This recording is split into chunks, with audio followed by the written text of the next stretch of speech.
SSC GD 2024 से related आज की इस वीडियो में हम रिजेक्शन लेटर्स के बारे में बात करने वाले हैं। काफी इंपॉर्टेंट वीडियो आपके लिए रहने वाली है। वीडियो के एंड तक आप जरूर देखिएगा। सो चलिए बिना किसी देरी के वीडियो को स्टार्ट करते हैं।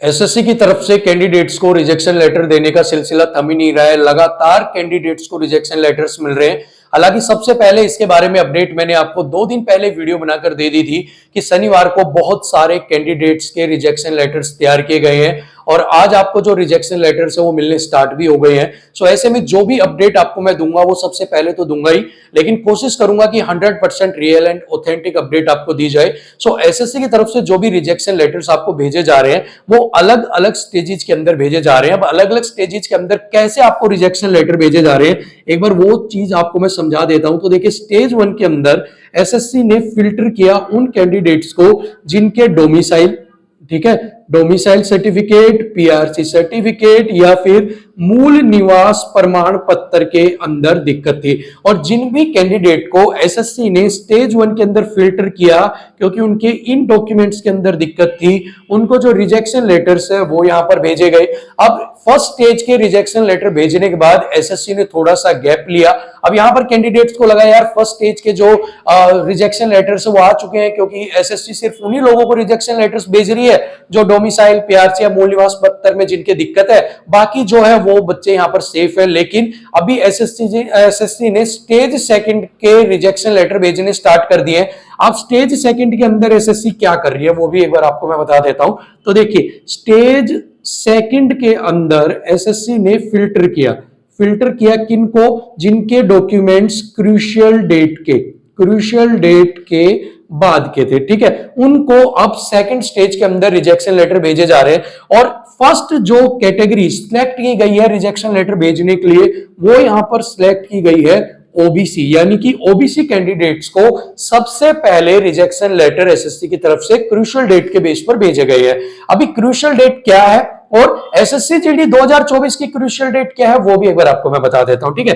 तो एसएससी जीडी 2024 की जो क्रूशियल डेट है वो है 31/12/2023 यहां पर, ठीक है। तो ये तो है एसएससी जीडी 2024 की क्रूशियल डेट। अब क्रूशियल डेट होती क्या है एक बार ये भी मैं बता दूं। आपके जब फॉर्म आउट होता है, कोई भी फॉर्म अगर आपका जब आउट होता है, फॉर एग्जांपल उदाहरण के तौर पर 1 नवंबर को आपकी नोटिफिकेशन आउट हुई और 30 नवंबर तक आपकी मान लो लास्ट डेट थी फॉर्म फिल करने की, तो ऐसे में जो 30 नवंबर होगा ये आपकी क्या मानी जाती है, क्रूशियल डेट। सो एसएससी जीडी 2024 की जो आखिरी डेट थी फॉर्म भरने की वो थी 31/12/2023। तो इस केस में भी एसएससी जीडी का जो क्रूशियल डेट है वो क्या हो गई, वो हो गई आपकी 31/12/2023। अब जिन भी कैंडिडेट्स के डॉक्यूमेंट 31/12/2023 से पहले के थे वो तो सेफ हैं। अब जिन भी कैंडिडेट्स के डॉक्यूमेंट्स 31/12/2023 के बाद के हैं उनको यहां पर रिजेक्शन लेटर भेजा जाएगा। यानी कि जिन भी कैंडिडेट ने सिंपल साफ भाषा में बोले 2024 के डॉक्यूमेंट तैयार करवा के दिए हैं, सबमिट करवाए हैं, चाहे फिर वो 1 जनवरी को ही क्यों ना बनवाया हो, वो सभी क्रूशियल डेट के बाद के माने जाएंगे और उन कैंडिडेट्स को जो रिजेक्शन लेटर है वो यहां पर भेजे जाएंगे। हालांकि बहुत सारे ओबीसी कैंडिडेट्स जिन्होंने अपना जो सर्टिफिकेट था वो क्रूशियल डेट के बाद का दिया था उनसे हमने बात की है। सो वहां से एक चीज तो निकलकर सामने आ रही है कि हर एक बच्चे को जो क्रूशियल डेट के बाद के डॉक्यूमेंट दिए थे उनको रिजेक्शन लेटर नहीं भेजे जा रहे हैं, ये बात निकलकर सामने आई है। सो यहां पर एक चीज जो है वो निकलती है, एक चीज का आइडिया यहां से निकलकर आता है कि जिन भी सेंटर्स ने ओबीसी सर्टिफिकेट्स क्रूशियल डेट के बाद के थे उनके ऊपर कोई ना कोई क्वेश्चन मार्क लगा दिया, उनको एक्सेप्ट नहीं किया। सिर्फ उन्हीं बच्चों को आई थिंक यहां पर जो रिजेक्शन लेटर है वो भेजे जा रहे हैं। और जिन कैंडिडेट्स को या फिर जो ऐसे कैंडिडेट थे जिनके या फिर कुछ ऐसे सेंटर्स थे जहां पर उनके जो सर्टिफिकेट्स थे वो स्वीकार कर लिए गए, एक्सेप्ट कर लिए गए, उनको आई थिंक जो रिजेक्शन लेटर है वो अभी नहीं भेजे जा रहे हैं। आने वाले टाइम के अंदर जो रिजेक्शन लेटर्स हैं अगर वो भेजे जाते हैं उन कैंडिडेट्स को भी तो अलग बात होगी, लेकिन अभी तक अभी जितना मैंने कम से कम 150-200 बच्चों से बात की है, सो उसमें वेरिएशन है, कुछ बच्चों को मिल रहा है, कुछ को नहीं मिल रहा है। सो यहां से यही लगता है कि जिन सेंटर्स ने ऑब्जेक्शन लगा दिया होगा या उनको स्वीकार नहीं किया डीवी में, उनके ऊपर शायद रिजेक्शन लेटर सबसे पहले उनको दिए जा रहे हैं। और हो सकता है कि आगे चलकर ऐसा भेदभाव टाइप का ना हो कि यार उनको दे दिया हमें नहीं दिया, तो सभी कैंडिडेट्स को भी जिनके भी क्रूशियल डेट के बाद थे उनको भी जो रिजेक्शन लेटर है वो भेजे जा सकते हैं। इसके बारे में मैंने 9 या 10 दिन पहले ही आपको जो है एक वीडियो बनाई थी, उसके अंदर मैंने आपको बता दिया था, आई थिंक 6 दिन पहले की बात है ये, ठीक है, जहां पर रिजेक्शन लेटर के ऊपर मैंने एक वीडियो बनाई थी और वहां मैंने बोला था कि सिर्फ डोमिसाइल नहीं है, बाकी कैटेगरीज के ऊपर भी आगे चलकर कार्रवाई हो सकती है, लेकिन फिलहाल के लिए वो सेफ है। तो जो आइडिया हमें लग रहा था कि आगे चल के जो है क्रूशियल डेट के बेस पर भी रिजेक्शन लेटर आ सकते हैं, सो फाइनली वो यहां पर आने स्टार्ट हो गए, ठीक है। अब यहां पर बात करते हैं अगले सवाल के ऊपर कि ओबीसी को तो मिल गए हैं, तो क्या जो अदर कैटेगरीज है, ईडब्ल्यूएस हो गया, एससी/एसटी हो गया, क्या उनको भी रिजेक्शन लेटर भेजे जाएंगे? सो देखिए यहां पर किसी भी एक कैटेगरी विशेष को टारगेट नहीं किया जा रहा है, ठीक है। अब ऐसा नहीं कहा जा रहा है कि भाई ओबीसी को दे दिया है तो ईडब्ल्यूएस को मत दो, उनको स्पेशल कैटेगरी में रखो, या एससी/एसटी कैंडिडेट्स को मत दो, उनको स्पेशल कैंडिडेट्स कैटेगरी के अंदर रखो। यहां पर सभी कैटेगरीज को समान दृष्टि से देखते हुए जिनके भी अंदर डीवी के अंदर इस तरह की दिक्कत महसूस होगी या जिन भी सेंटर्स के ऊपर इस तरह की दिक्कत रही होगी कि वहां पर इनके डॉक्यूमेंट स्वीकार नहीं किए होंगे, वहां पर उन सबको रिजेक्शन लेटर दिए जाएंगे। अगर मैं ईडब्ल्यूएस की बात करता हूं, ठीक है, ओबीसी की तो मैंने आपको बात कर ही ली है, अगर मैं बात करता हूं ईडब्ल्यूएस कैटेगरी की तो वो भी एक बार आपको मैं क्लियर कर देता हूं और एससी/एसटी की भी क्लियर कर दूंगा। ईडब्ल्यूएस जो कैंडिडेट्स है ना, अब उनका थोड़ा सा ट्रिकी रहता है काम, क्योंकि उनका जो ईडब्ल्यूएस सर्टिफिकेट है ना वो ईयरली बनता है, 1 साल के लिए, फाइनेंशियल ईयर के लिए वैलिड होता है। अगर मैं ईडब्ल्यूएस की बात करूं तो आपके पास देखो 2022 और 2023 और 2023 और 2024, ये 2 तरह के क्रूशियल डेट के अंदर बहुत बड़ा डाउट है, ठीक है। अब डाउट क्यों है? तो देखिए क्योंकि 2023 की भर्ती थी भाई, क्योंकि 31 दिसंबर 2023 क्रूशियल डेट है, सो ऐसे में यहां से लगता है कि हाँ 2023 का मेरा है तो ये मेरा चल जाएगा। लेकिन इस चीज को आप ऐसे समझिएगा, मार्च में अप्रैल से 31 मार्च तक, यानी कि अप्रैल 2022 को आपका जो है ईडब्ल्यू सर्टिफिकेट बना और 31 मार्च 2023 को वो एक्सपायर हो गया। और सेम ऐसे ही 1 अप्रैल 2023 को आपका ईडब्ल्यू सर्टिफिकेट बना और 31 मार्च 2024 को आपका एक्सपायर हो गया। अब ऐसे में एक चीज आप मुझे बताइए, ईडब्ल्यूएस सर्टिफिकेट कौन से वाला वैलिड होगा?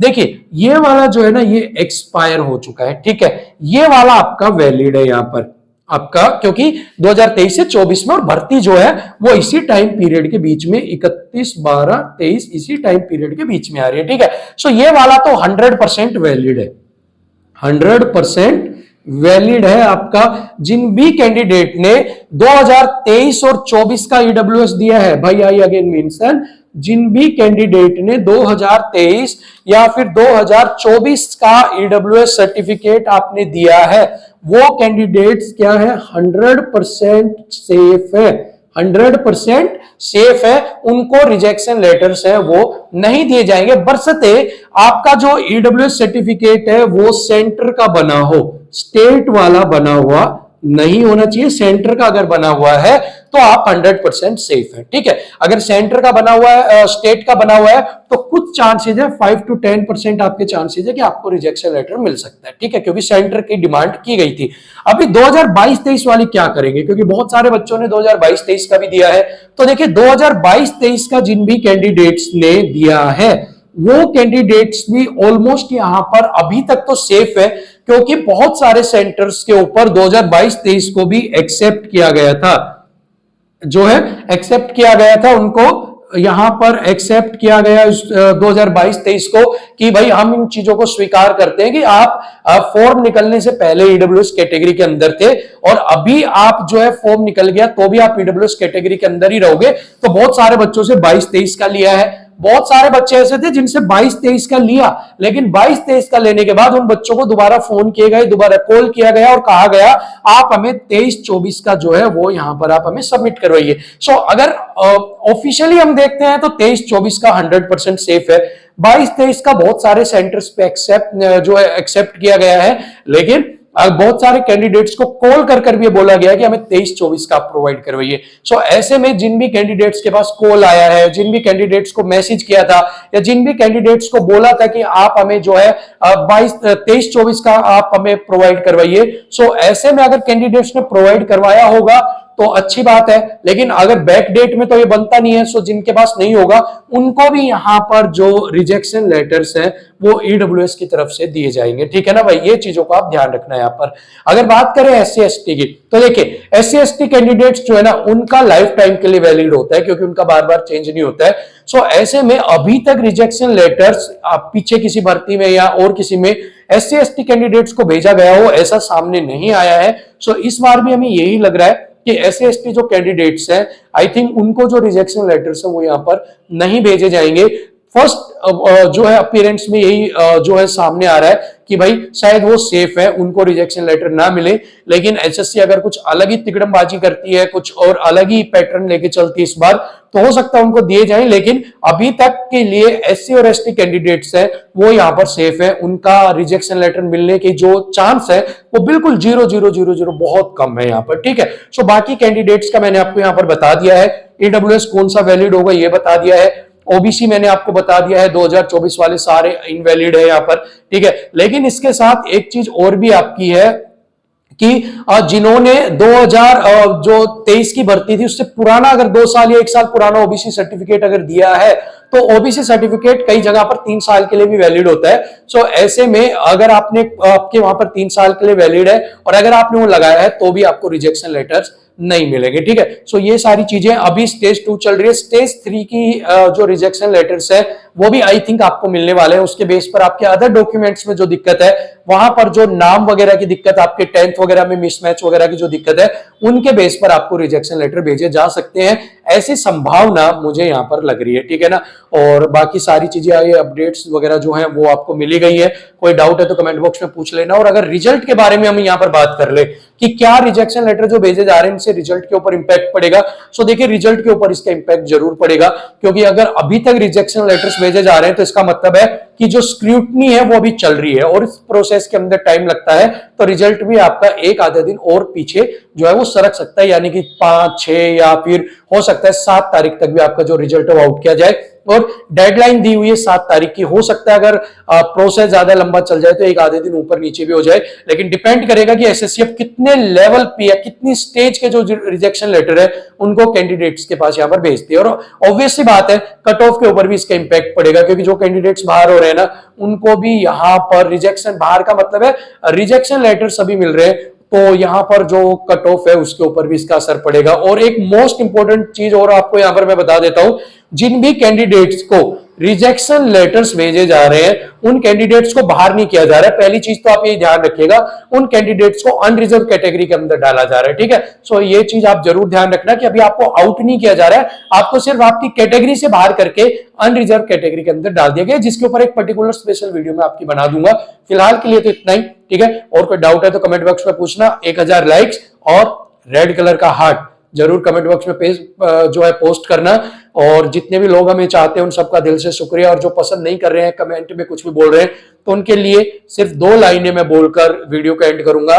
गालिब कहते हैं, मुझे फिक्र नहीं है मेरी मौत की, मुझे फिक्र नहीं है मेरी मौत की, तुम्हारे हथियारों से ज्यादा मेरे साथ मेरे चाहने वालों की दुआएं चलती हैं। थैंक यू सो मच, नमस्कार, जय हिंद।